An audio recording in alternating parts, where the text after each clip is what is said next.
Thanks for stopping by the channel. Just watched episode 3 of Ahsoka, so I thought I'd tell you what I think. So, um, it was not a particularly compelling episode. Again, it's okay.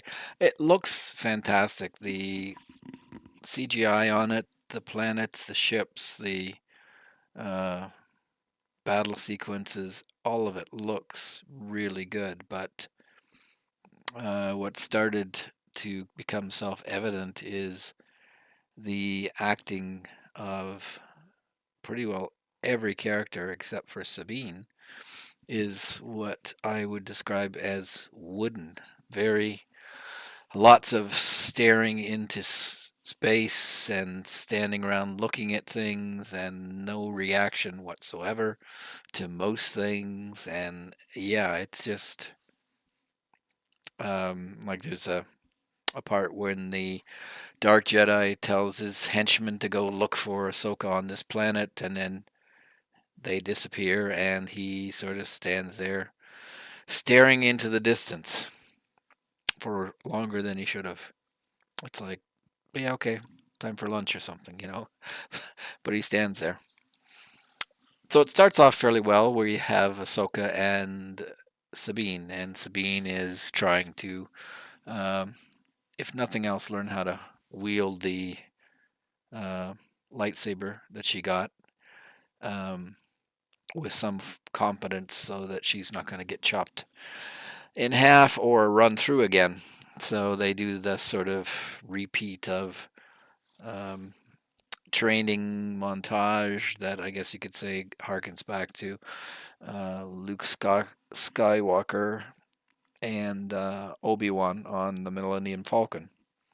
Um, Sabine wears a mask and Ahsoka just moves about her, and she's supposed to anticipate or sense where Ahsoka is, and there's a few times that she kind of gets it, but most of the other time, no.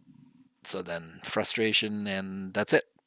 Off they go. They have to go find out what they can about what happened to that from episode 2. They stole a hyperdrive, or whatever they call them, out of a big reclamation area where they're breaking up Star Destroyers. So they want to go find out where it went since they put a tracker on it. But after the Jedi training session, they go on to um, basically the general goes to meet members of the Senate who are morons.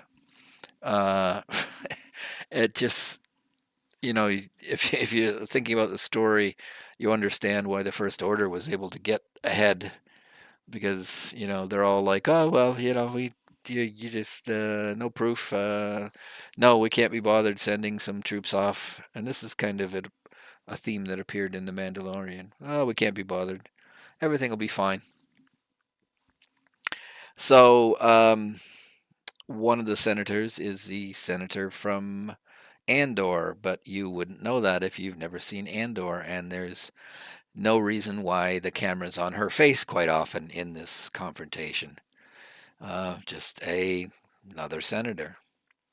And then the general gets ticked and leaves, and you run into a small child running up to her, calling her mother. And it's like, yeah, okay. Again, if you haven't seen Rebels, this child has no significance. You have no idea who this kid is. Well, from Rebels, the general and Caleb, I think was his name, who was the sort of Jedi that was training Ezra. Um, they had a kid before he sacrificed himself. Again, you wouldn't know it if you haven't watched Rebels. So you just have another child, and you go, "Oh, here's another Leia appearing." But it's short and sweet before they jump into Ahsoka and Sabine take off on that weird ship that Ahsoka flies. They get to the place where, without very much trouble, where where the hyperdrive has been located and get jumped by a bunch of small fighters who um, attack Ahsoka's ship. And I don't know if they went to stormtrooper school, but they can't seem to do any. They don't do any damage to it whatsoever. They're shooting it, they're hitting it, and it's kind of like, oh, okay, these ships that they have are useless. Or her ship is one hell of a good ship. But they then, uh, dodge them, dart them. There's the apprentice in one ship, and then this guy with the mask that people are trying to figure out if he's an inquisitor or who he is. But he's looks to be either an inquisitor because he's got the double-bladed thing on the spinner, which again you wouldn't have seen unless you watched Rebels. But they're in the ship, and they don't seem to be able to shoot anything down either. So Uh, they have to have Sabine get in the turret and basically shoot some of the lesser known members. They don't get any of the bad Jedi's, or because they wouldn't be needed for the story. So there's just some ancillary characters, baddies in these starfighters, and they get blown up, just like in other Star Wars movies. So it kind of um, it loses its impact. The other thing is I've noticed is that the music that they're playing is sort of trying to generate some sort of feeling or tension or whatever, and it's much more dramatic than what's actually happening on the screen. You're kind of all this really exciting music that they're shooting at Ahsoka's ship, but the fact that it doesn't seem to do anything to the ship kind of lessens the impact of it. Anyways, they continue on to go up to where this big hyperspace ring, which is a big ring that I guess can allow a ship to jump farther than they've ever been able to jump before, and it starts shooting at the Soka's ship and actually damages it. Wow! But the the woman that they busted out of prison basically says shoot him down, and then sort of stands there. It's like okay. Um, so anyways, they get shot up, but not destroyed, of course.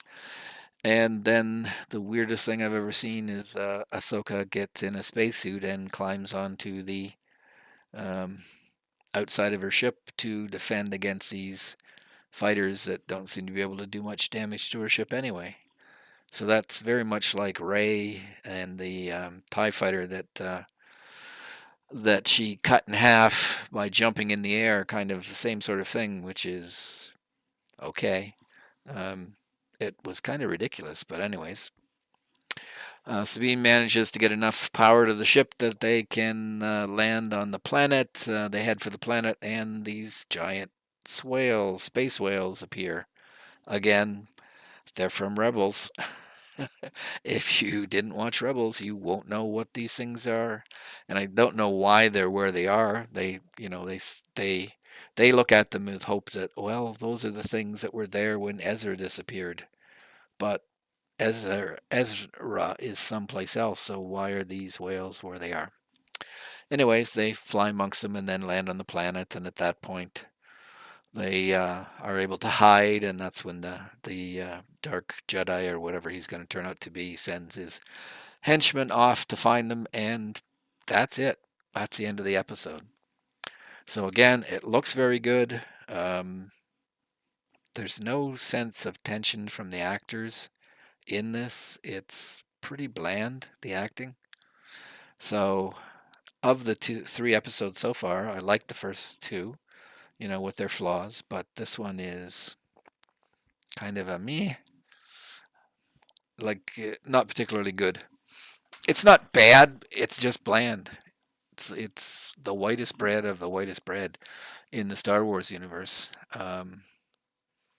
Yeah, even though there's a space battle, um, it's kind of that they're not going to die, so there's no real tension or anything in it.